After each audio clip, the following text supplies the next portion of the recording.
it's not so much that the Kings had a double-digit lead on the Pacific Division a little over a month ago. And it's not so much that we lost to the Ducks today, because we tend to do that in the regular season, but come playoffs, that's where it's important. And it's not even like the Pacific Division lead means a whole lot. If the Ducks have proven anything, it's that they can come first in the division for 3 years in a row and still not win the Stanley Cup.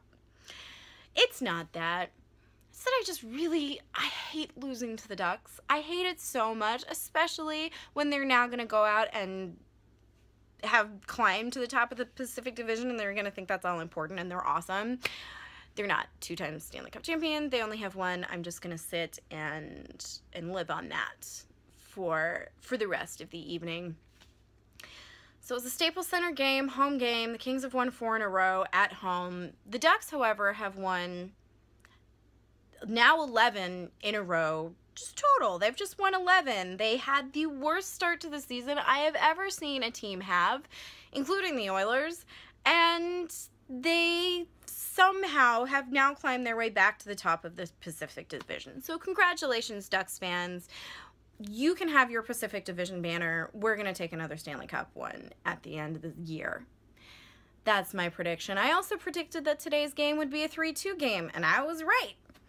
So first period, there are some really good chances at either end. My complaint about the first period as far as the Kings goes is that they were giving up pretty good rebounds, but they weren't taking any of their own.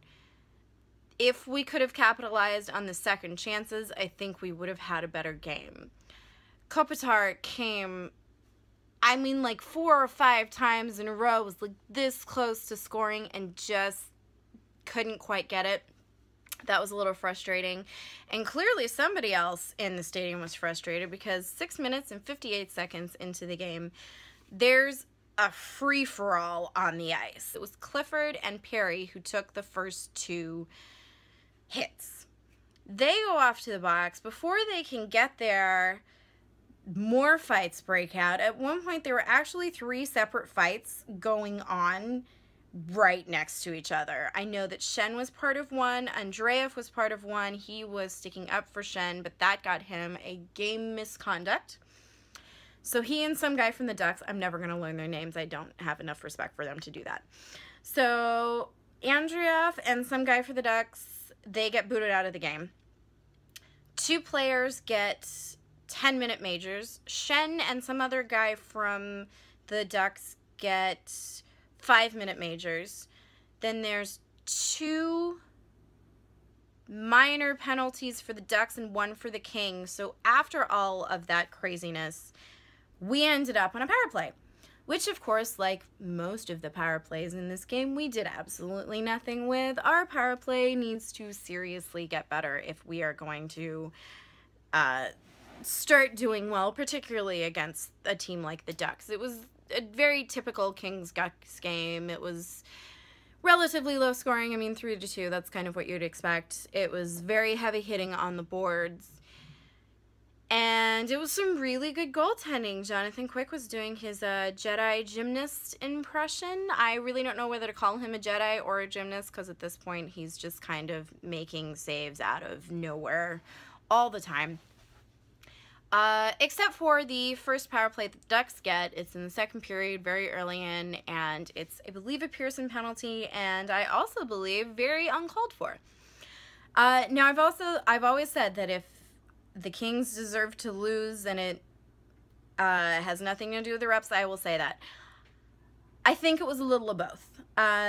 They definitely need to step up on the penalty kill, which is ironic considering how well we usually do as far as defense goes. Especially now that we have Scuderi back. He's been making some great plays, and of course we have Drew Doughty.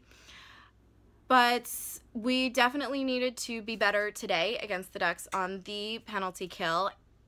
That being said, I will say that we probably didn't deserve as many penalties as we took. The Pearson one was a good example where they scored their first goal. The Lecavalier one, where they scored their third and the go-ahead goal, was also an example of something I don't think should have been a penalty. I mean, Lecavalier was literally standing there for like 5 or 6 seconds before the other guy comes up right next to the net and tries to shoot and can't do it because Lecavalier has already been standing there, and somehow that's interference. Whatever. So they get the first goal. The Kings get the second goal, and it's awesome because I always, like, scream at Quick. I love him, but when he goes to play the puck, like, he shouldn't.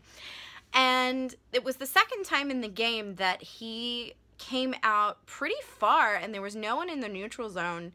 The first time he hit it to Kopitar, who got his breakaway and was like, "This goes to scoring." But this time, he actually picks up an assist on the play, and it's awesome. So this is the goal right here.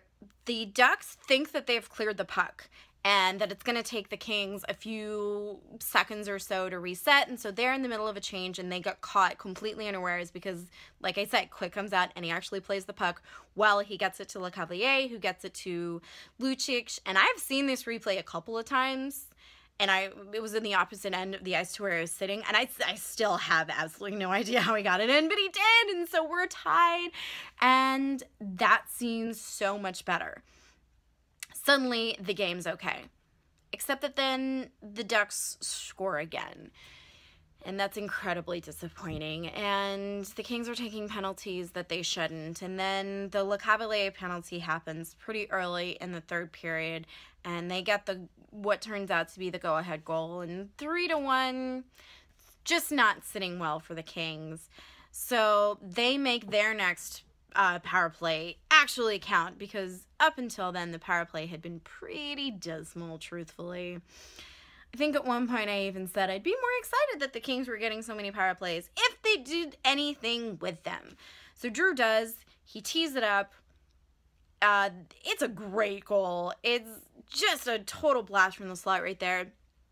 And it's 2-3, and that just seems, it kind of breathes life back into the Kings a little bit, because 2-3 is doable. 2-3 is totally possible. Chris Sutter comes out on the dance cam. He's revving up the crowd.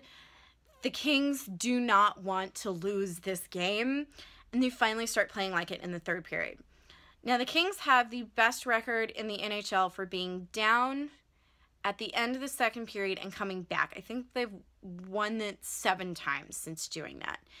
The Ducks, however, are undefeated when leading going into the third period, and that, unfortunately, today remained true.